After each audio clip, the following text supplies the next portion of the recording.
Queridos irmãos, queridas irmãs, hoje nós queremos aqui comentar a respeito desta homilia que Monsenhor Viganò pronunciou no Domingo de Ramos, há uma semana atrás, a respeito da vacância da Sé Apostólica. E nós vamos então comentar sobre isso, justamente porque nós estamos celebrando os mistérios da paixão, morte e ressurreição de Jesus. E nós estamos sempre defendendo esse aspecto importante de que a igreja deve passar por aquilo que o próprio Cristo passou. Então, quer dizer que existe uma sintonia entre o próprio Cristo, que é a cabeça da igreja, e o corpo, que é o corpo místico de Cristo. Portanto, a vida da igreja tem uma sintonia com a vida de Cristo. Então, por isso é que nós exortamos as pessoas, porque muitas vezes as pessoas têm a impressão de que basta você participar dos ritos, basta você participar de orações, de meditações, ou que você tenha uma vida espiritual individualista, concentrada na sua própria perfeição. E muitas vezes as pessoas se esquecem dessa dimensão de combate, dessa dimensão de luta, que está ligada à própria dimensão desse combate espiritual que existe entre a igreja e o corpo místico do diabo, que nós podemos chamar também dessa grande instituição da Babilônia, ou podemos também identificar no Apocalipse capítulo 12 o dragão vermelho. Então esse dragão vermelho que fez guerra contra a mulher era a mesma serpente do paraíso.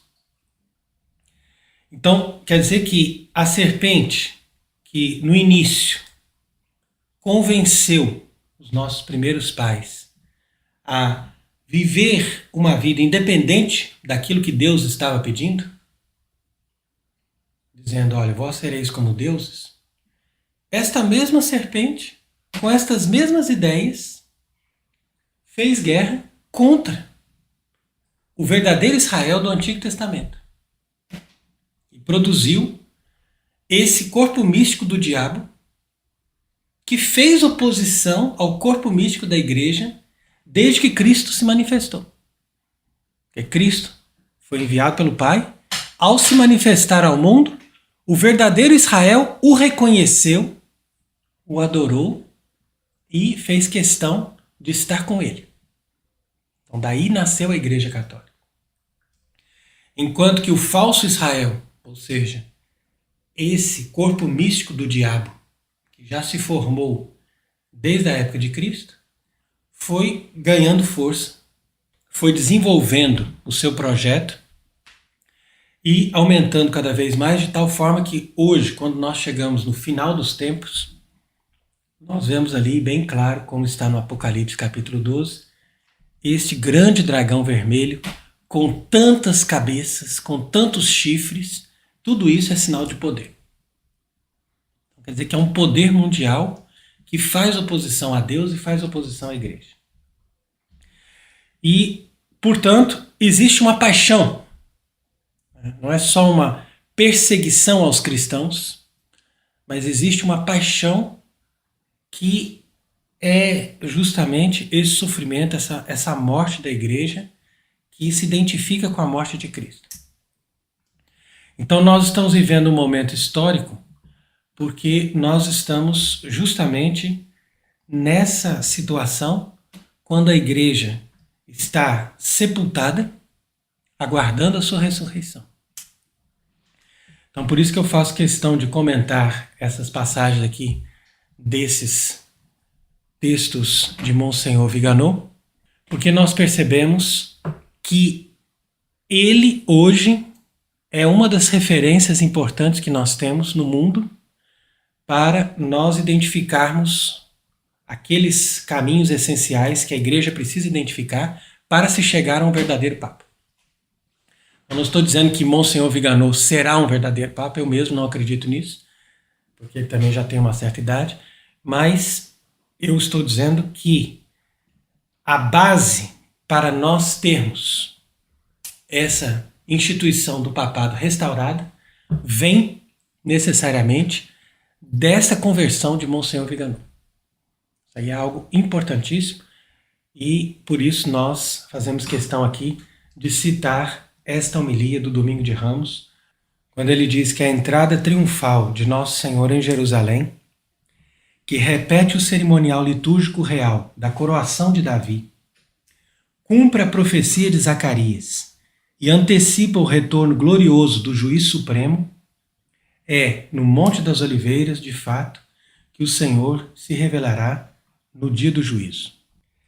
E aí ele continua dizendo que os mantos estendidos pelo povo, à medida que o rei messiânico passava, e em particular ao longo dos degraus do templo, também aludem à ascensão ao trono e realizam perfeitamente as palavras do salmista. Bendito que vem em nome do Senhor, nós os bendizemos da casa do Senhor. É o Senhor Deus que nos ilumina, comemora o dia solene até os cantos do altar. Então podemos falar também dos córneos do altar, os chifres, porque em cada um dos 4 cantos do altar havia chifres. E esses chifres estavam colocados ali para receber o sangue do animal oferecido em sacrifício, e eles derramavam ali nesse chifre e corria para dentro do altar. Então por que se comemora esse dia solene até os córneos, ou seja, até esses 4 cantos do altar? Isso aqui é interessante a gente entender por quê. Porque como diz aqui o Salmo 117, que é o Salmo pascal por excelência, nós fazemos uma caminhada para nós chegarmos até a plenitude. E a plenitude, dentro dessa lógica simbólica da construção do templo, é chegar ao teu lugar mais sagrado. O lugar mais sagrado é justamente esse lugar onde estão ali esses chifres que vão receber o sangue do sacrifício. Então, essa maneira como o Salmo apresenta essa entrada triunfal do rei, para que ele seja aclamado e para que depois nós cheguemos até esse lugar do altar, é justamente para nos mostrar que o objetivo do Messias é a sacralização do mundo. Ou seja, que toda a sociedade se torne uma sociedade sacral. E que todas as coisas sejam conduzidas à sua perfeição e cheguem à sua plenitude segundo o desígnio que Deus deu para cada coisa. Então esse era o objetivo da sociedade cristã, e é por isso que nós aclamamos Cristo como Rei. Então aqui vem a conveniência de nós falarmos desta celebração específica aqui do Domingo de Ramos em sintonia com o Domingo de Páscoa. Por quê? Porque o Domingo de Ramos, para nós, deve ser também o momento em que Cristo recebe a homenagem, que é uma homenagem profética que vai ser estabelecida de forma definitiva quando Cristo reinar em toda a sociedade. Então isso vai acontecer depois da restauração da igreja. É aquilo que Nosso Senhor falou para Santa Margarida Maria, quando ele diz: apesar dos meus inimigos, eu vou reinar. Quer dizer que ele já tinha previsto nessas aparições do Sagrado Coração de Jesus, ele já tinha previsto que nós teríamos o triunfo de todas essas revoluções, de todos esses poderes do mal, porque isso era previsto também para se realizar aquilo que se realizou na própria paixão de Cristo, quando ele diz: destruí esse templo e em 3 dias eu reedificarei. Então, essa profecia de Oséias, Cristo cumpriu na ressurreição. Então, da mesma forma, essa profecia vai se cumprir na restauração da igreja. É como se nós tivéssemos esse paralelo. Por isso que diz lá nessa profecia de Oséias: o Senhor em 2 dias nos destruiu e no 3º dia ele vai nos reedificar. Então o 3º dia é o quê? O 3º dia é a restauração da igreja. Essa restauração da igreja vai acontecer no 3º dia porque nós estamos entrando nesse 3º milênio. E esse 3º milênio tem esse começo, que é a tribulação, a grande tribulação, mas ele vai desembocar necessariamente na restauração da igreja depois dos 3 dias de trevas. Entretanto, o que nós não podemos saber ao certo é se esse final dos 3 dias de trevas corresponde à volta de Cristo na glória, com a instalação do reino, ou se o reino precede a volta de Cristo na glória. E por que a gente não consegue saber ao certo? Porque a doutrina católica não definiu isso. E nós vemos que muitos catecismos, a maioria, vão nos dar a interpretação básica, segundo Santo Agostinho, que a volta de Cristo na glória já é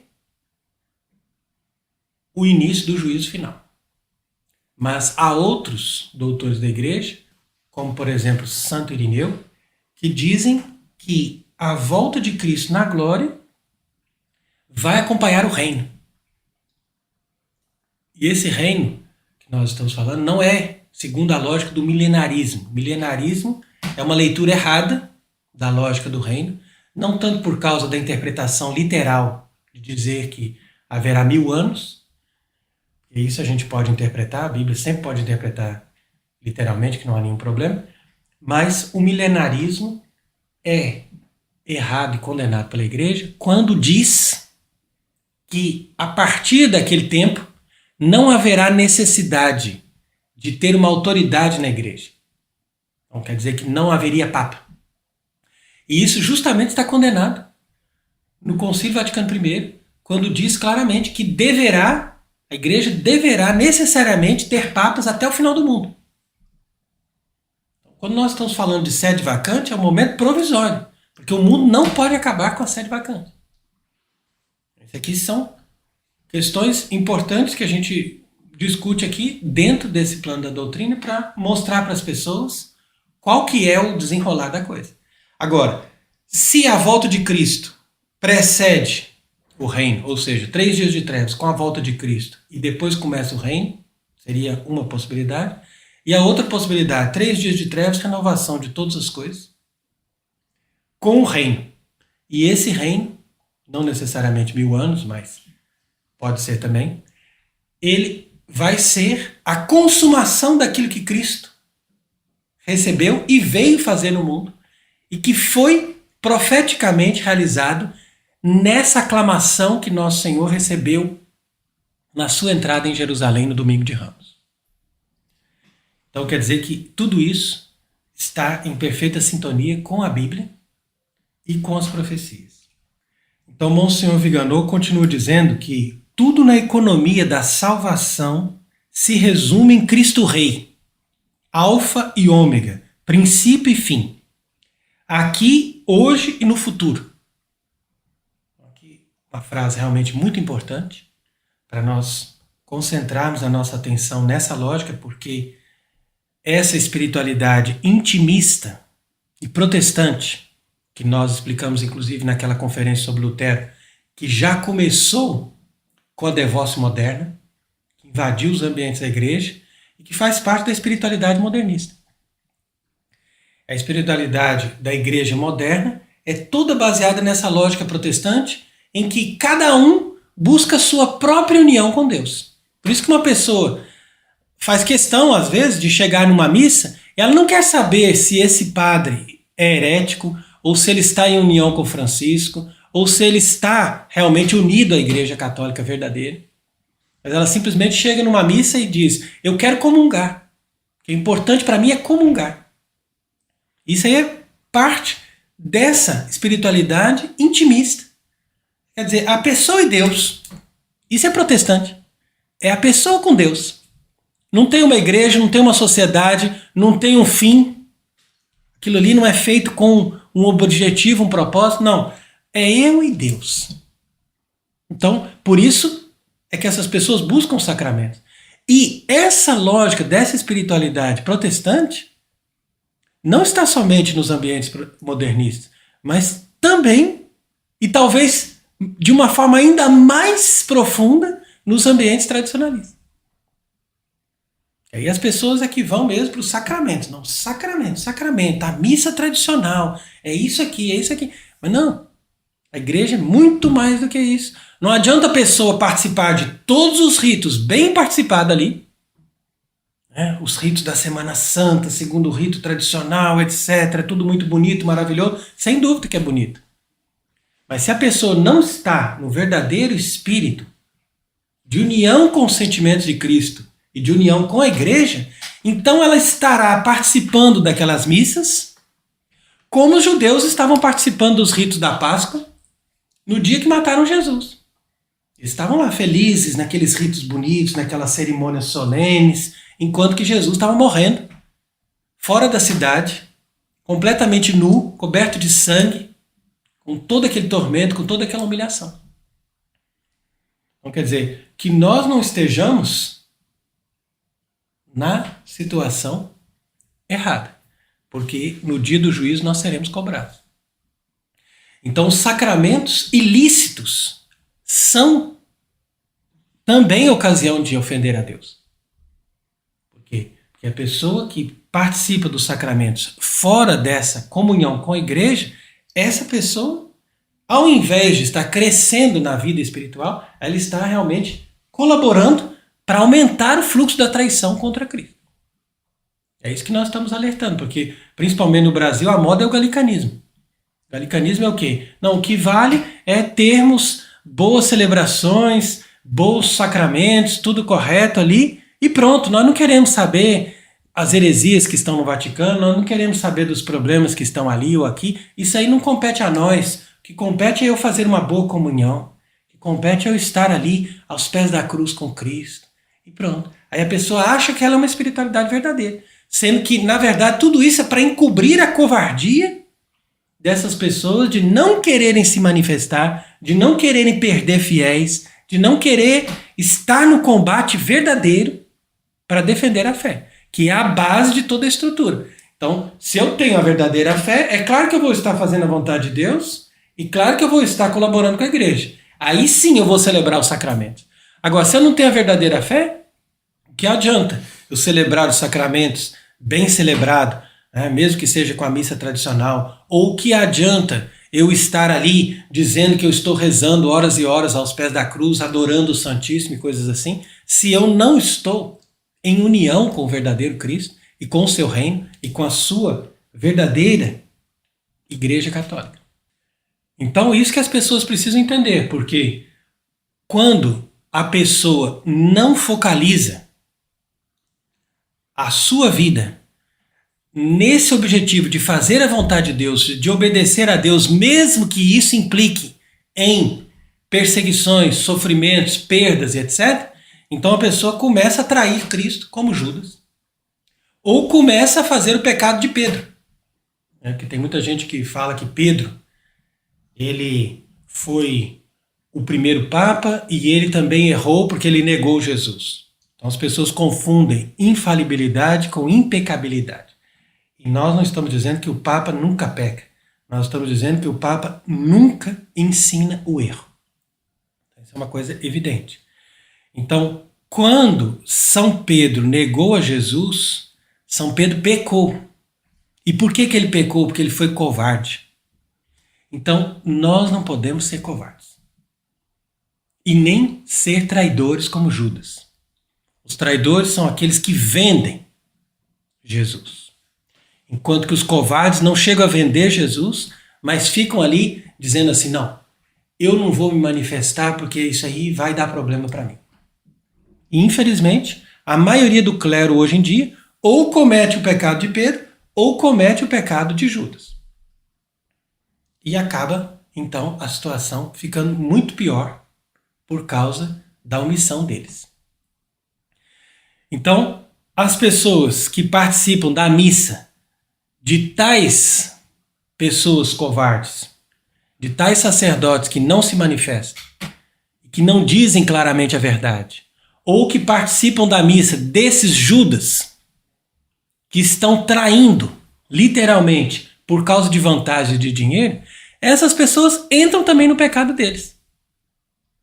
E além de estarem colaborando com o pecado deles, eles estão também cometendo pecado contra o primeiro mandamento, porque ao invés de estar na verdadeira adoração a Deus e amando a Deus de todo o coração, essas pessoas estão amando mais a si mesmos e mantendo a religião somente como uma ocasião de consolação espiritual. Isso que acontece a maioria das vezes. Uma consolação espiritual. Ai, estava tão bonito o canto. Ai, estava tão bonito isso. Estava tão bonito aquilo. Claro que é. Consolação espiritual. Isso também você pode ter no budismo. Pode ter num culto protestante. Pode ter também, até mesmo numa cerimônia satanista. Quer dizer que isso não significa que a pessoa é fiel a Deus.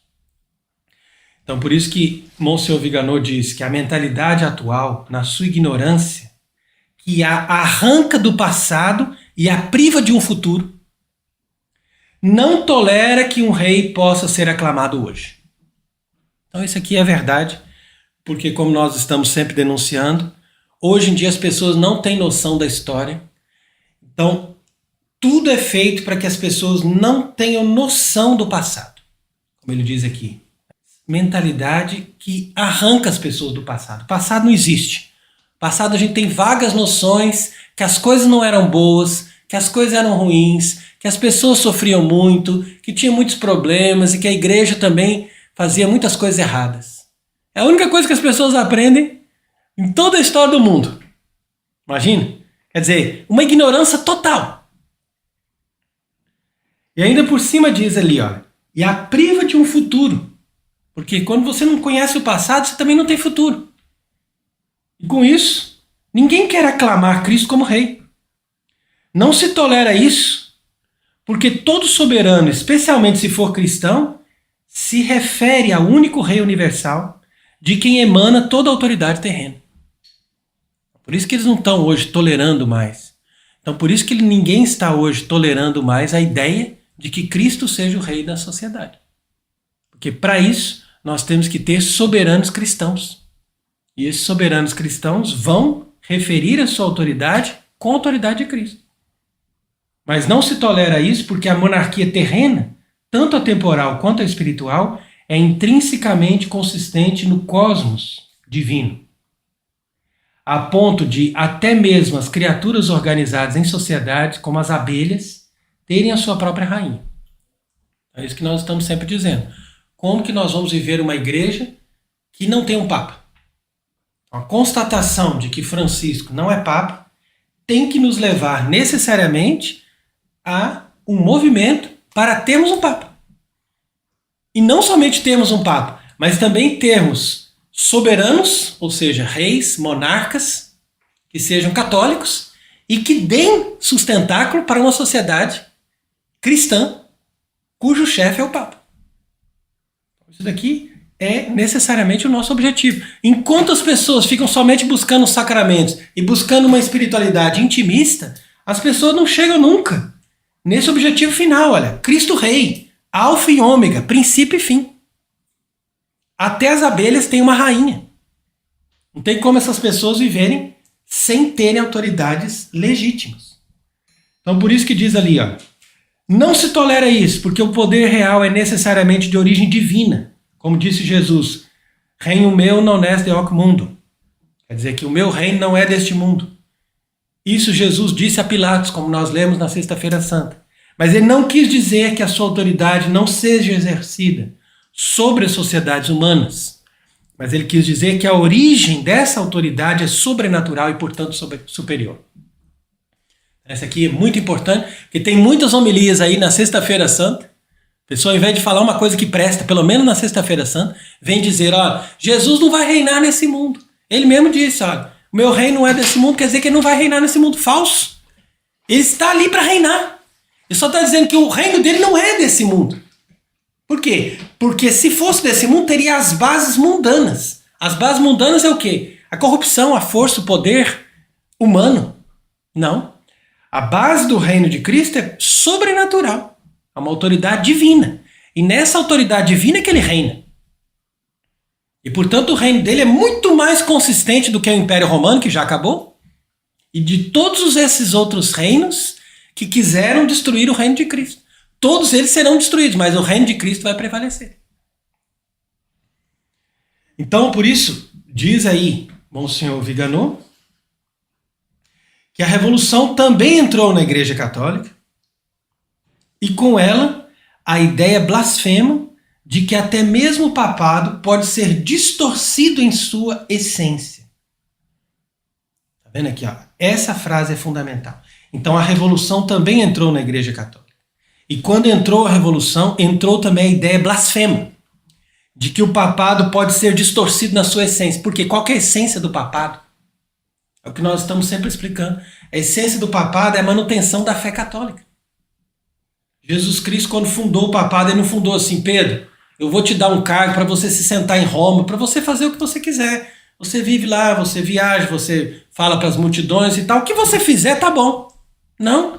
Ele fundou na base, ó, nesta pedra, na sua confissão de fé. Mantenha a confissão de fé que eu te dou o poder de ligar e desligar. E é daí que ele vai dizer: tudo que ligar será ligado, tudo que desligar será desligado. Por quê? Porque você tem uma base, você tem uma essência. A essência é a manutenção da fé. É por isso que a gente diz que esses indivíduos que estão ali, depois de 1958, no Vaticano, se apresentando como papas, não são verdadeiros papas da Igreja Católica, porque eles não estão na base da fé católica verdadeira. Eles têm uma outra igreja parecida com a Igreja Católica, mas não é a base da fé católica verdadeira. E ali diz ali, ó, que os bergoglianos gostam de dizer hipocritamente que o papado está sendo relido em chave sinodal ou democrática. Percebe? Então aqui é o ápice da revolução. É o ponto mais alto da revolução. João 23, muito bem vestido, com a tiara começou a revolução. Mas Bergoglio agora diz ali que através do sínodo nós estamos fazendo até mesmo um novo papado. Não só uma nova igreja, mas também um novo papado.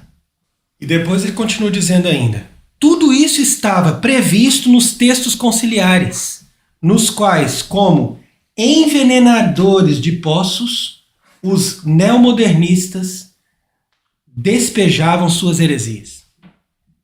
Então aqui, Monsenhor Viganò, graças a Deus, corrigindo Monsenhor Lefebvre. Porque Monsenhor Lefebvre dizia: nós estamos diante de uma igreja neomodernista. Isso é correto. Mas ao mesmo tempo ele não sabia dizer se a pessoa que estava ali comandando a igreja neomodernista era um papa verdadeiro ou não. Então, quer dizer, esse é o erro galicano que Monsenhor Lefebvre difundiu. E todas as pessoas que até hoje seguem Monsenhor Lefebvre são heréticos e seguem uma falsa igreja, paralela à igreja do Vaticano II. Porque se a igreja do Vaticano II é neomodernista, a igreja lefebrista, não importa em que escala, seja da fraternidade, seja dos sede vacantistas, não importa, é uma igreja galicana. No entanto, Monsenhor Viganò diz claramente que os textos do Concílio Vaticano II são como venenos que foram lançados ali dentro dos poços. Então você imagina os poços de água pura e você coloca veneno ali dentro para contaminar toda a água pura que era dada para as pessoas, da pura doutrina, com as heresias, dando tempo para fazê-las ressurgir no momento oportuno em sua devastadora destrutividade. Então essa devastadora destrutividade se manifestou plenamente nesse falso pontificado de Francisco, durante esses últimos 12 anos. E se Francisco não morreu ainda, é porque eles estão fazendo um esforço muito grande para colocá-lo mais tempo para ver se coloca o Tucci no poder. essa articulação que está sendo feita agora no Vaticano, para ver se coloca o Tucci no poder. E o Tucci, vocês já sabem quem é, já sabem o que ele já anda dizendo, já sabem do que ele propõe. Nós já fizemos outras conferências sobre isso. Quem é Tucci e o que ele pretende fazer. Então, quer dizer, muito pior do que Francisco. Por quê? Porque agora eles têm mais espaço para trabalhar e chegar na consumação final depois do sínodo que Francisco promoveu. Então, por isso que diz ali, ó, a colegialidade da Lumen Gentium nada mais é do que o germe infectado da sinodalidade bergogliana. Então, isso aqui que as pessoas precisam aprender. E se os padres renunciarem à Lumen Gentium e renunciarem à sinodalidade de Francisco, eles podem ser sinceros defensores da Igreja Católica Romana. Então diz ali ainda, o usurpador que impunemente ocupa o trono do príncipe dos apóstolos sabe bem que as premissas estabelecidas pela renúncia de Bento XVI e a criação de um papado emérito lhe permitem hipotetizar um presidente do papado que detém o munus petrino e um colégio de cardeais e cardinalizas, por que não, que exerçam também o ministério, e ali nós vamos ver também uma autoridade papal separada do Cristo, verdadeiro sumo e eterno sacerdote, que se torna completamente ilegítimo. Então, o que Monsenhor Viganò está mostrando aqui é que, mesmo que Bento XVI já era um papa ilegítimo, estava ali em nome do Vaticano II, ainda havia uma ideia de um papado monárquico. E ainda havia a ideia também de um sacerdócio em sintonia com o sacerdócio de Cristo, ou seja, exercido somente por homens. Entretanto, com a renúncia de Bento XVI, eles quiseram criar a ideia de um papado que não é intrínseco à pessoa. Então, por isso que colocaram ali Bento XVI como Papa Emérito e Francisco como Papa que estava atuando. E com isso, agora você vê que o papado simplesmente se torna algo humano, como por exemplo o cargo de um presidente. Então, o papado, na essência, como ele é concebido na doutrina católica, ele não pode ser exercido por duas pessoas, mesmo que seja a título de emérito. Então, quando eles criaram isso, essa ideia do Papa Emérito, isso foi proposital. Eles queriam mesmo que existisse um Papa Emérito, para depois entrar Francisco, para poder fazer com que as pessoas entendessem, olha, o papado é simplesmente um cargo. Ele não é um munus que Deus dá para aquela pessoa e algo que é único para aquela pessoa. É simplesmente um cargo, como se fosse um presidente ou como se fosse um chefe de uma associação que fica ali, um é emérito, o outro está exercendo atualmente. Então, quer dizer, ali se começou a inverter a lógica do papado para se chegar no sínodo e do sínodo partir para essa lógica também de colocar a mulher para exercer o sacerdócio. E é isso que eles estão fazendo agora também. Colocando cada vez mais as ministras da Eucaristia com mais poderes, inclusive para fazer velórios, coisas desse gênero. Então, outro dia a gente estava no hospital, chegou uma ministra da Eucaristia que atendia os doentes. Então, quer dizer que a ministra da Eucaristia que visita os doentes atualmente, não é mais o padre. E com isso, vão chegar até o ponto de colocar cardeais femininos, que vão exercer inclusive o ministério, mostrando ali a ilegitimidade de todas essas coisas que eles estão fazendo. Então, por isso que ele conclui dizendo que a vacância da autoridade civil e religiosa é um elemento recorrente na história sagrada. Então, quer dizer que a vacância hoje da autoridade civil e também religiosa, então, quer dizer que não existe somente a sede vacante em Roma, mas também existe a sede vacante nos reinos cristãos. Isso é importante a gente perceber também, porque uma coisa acompanha a outra. Não adianta você reconhecer a legitimidade dos poderes civis e não reconhecer o poder do Vaticano atual, ou vice-versa. Uma coisa sempre acompanha a outra. Por quê? Porque a igreja foi dada primeiro aos apóstolos. E os apóstolos, uma vez que pregaram o evangelho em toda parte do mundo, depois de séculos de perseguição, eles atingiram o poder civil. Então a pregação dos apóstolos era dirigida em primeiro lugar aos reis.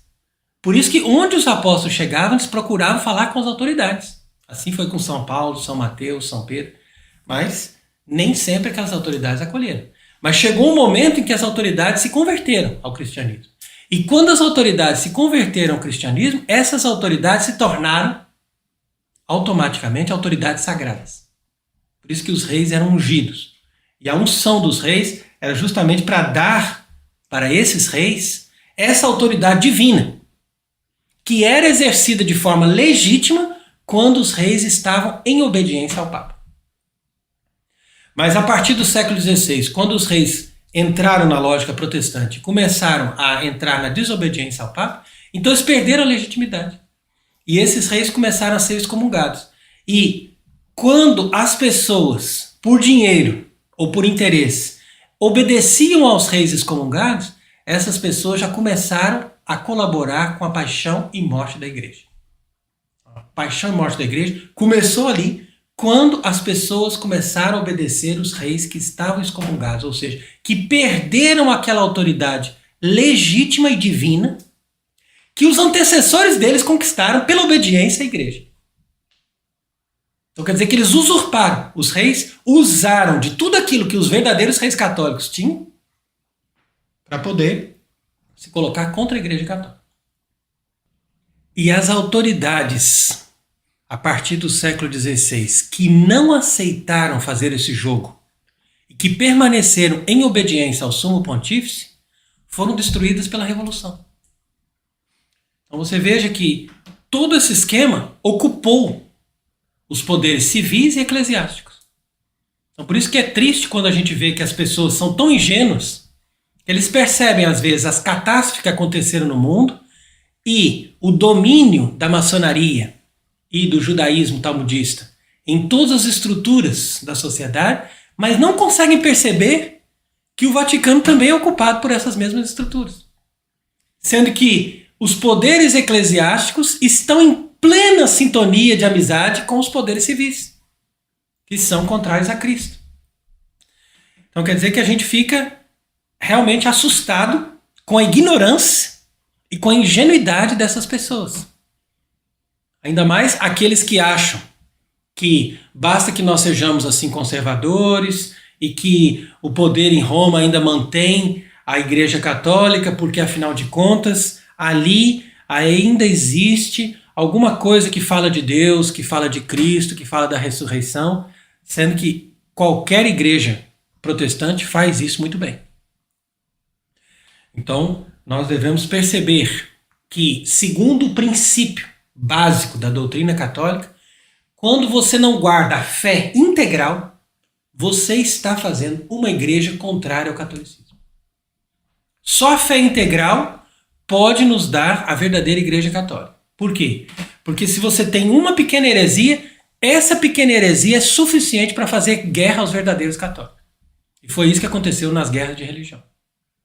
As guerras de religião não foram somente por aqueles que estavam ali simplesmente se revoltando contra uma coisa ou contra uma indulgência, como muitos dizem. Não, Lutero simplesmente queria melhorar isso ou melhorar aquilo ou reformar a igreja. Não. Lutero era herético e todos aqueles que defenderam essas reformas protestantes foram heréticos e ainda são heréticos. Por quê? Porque Deus não deu o dogma da fé para qualquer pessoa interpretar. Deus deu o dogma da fé para o Papa. E é exatamente por isso que o Papa é a autoridade máxima constituída sobre a Terra. Porque o Papa é capaz de nos dar sempre a verdade em relação a todos os dogmas da fé católica. E é ele que vai dizer onde está a verdadeira doutrina católica.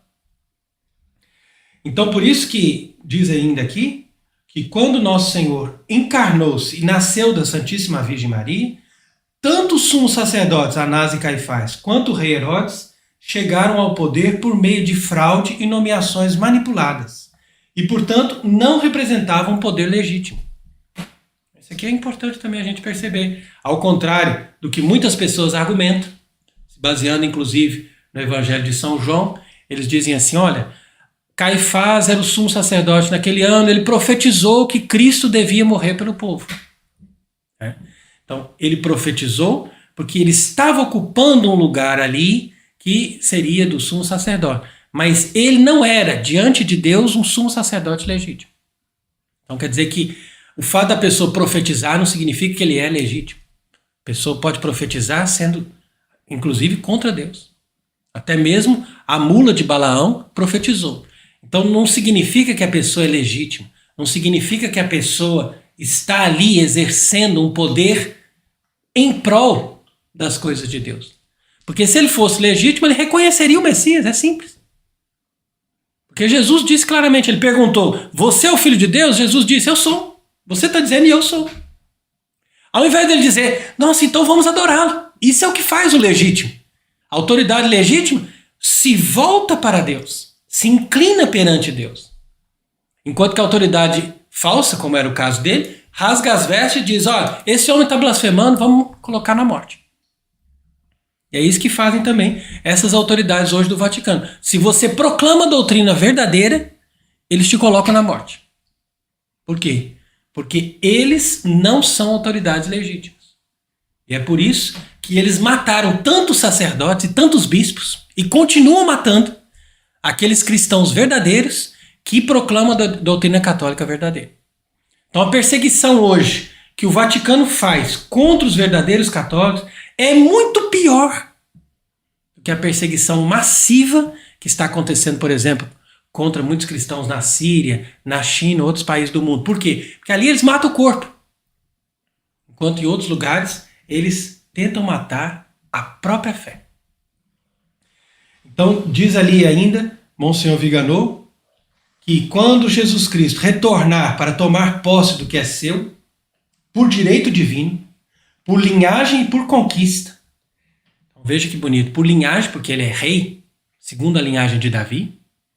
Ele é Deus, como filho de Deus Pai, portanto, toda a criação pertence a ele. E ao mesmo tempo por conquista, porque ele conquistou todos nós através do seu sangue derramado na cruz. Ele conquistou com a sua morte, com o seu esforço. Então tudo pertence a ele. Então quando ele diz que quando nosso Senhor Jesus Cristo retornar para tomar posse do que é seu, nós podemos interpretar de duas formas, como nós estávamos dizendo no início. Ou é a segunda vinda de Cristo, na qual ele mesmo, como diz aqui, vai restabelecer essa autoridade civil e religiosa. Então quer dizer que é possível, por mais que nós estejamos defendendo que nós devemos eleger um Papa antes que todas essas coisas aconteçam, é possível também que nós só tenhamos um Papa legítimo depois dos 3 dias de trevas e depois de todos esses acontecimentos. Então nós não estamos dizendo que não é possível acontecer isso. Mas de qualquer forma, Jesus Cristo vai retomar a posse daquilo que lhe pertence, seja através da sua vinda gloriosa, ou seja através de grandes acontecimentos que vão fazer com que essas autoridades civis e religiosas que vão ser restabelecidas na terra vão devolver a Jesus Cristo o que essas pessoas estão roubando. Porque a revolução até hoje só roubou da igreja. E o Vaticano também roubou da igreja católica e entregou tudo nas mãos de uma falsa igreja protestante, que é a igreja do Vaticano II. Então é preciso que nosso Senhor Jesus Cristo retome tudo aquilo que roubaram dele. E nessa lógica que nós vamos ver que, para aqueles que sabem ler os acontecimentos, como ele diz aqui, subspecie eternitatis, já está presente diante dos nossos olhos. Então quer dizer que toda essa realidade já está presente diante dos nossos olhos e nós veremos essas coisas acontecer, porque tudo isso está presente da mesma forma como Cristo ressuscitou dos mortos e os apóstolos viram Jesus ressuscitado e comprovaram essa ressurreição. Da mesma forma, nós também, que estamos vendo a paixão da igreja, vamos também ser testemunhas da sua ressurreição. Então que Deus nos ajude e que Deus nos fortaleça nesse grande combate pela fé e que nosso Senhor Jesus Cristo, que é nosso Rei bendito, ressuscitado dentre os mortos, nos dê a vitória contra todo o poder de Satanás.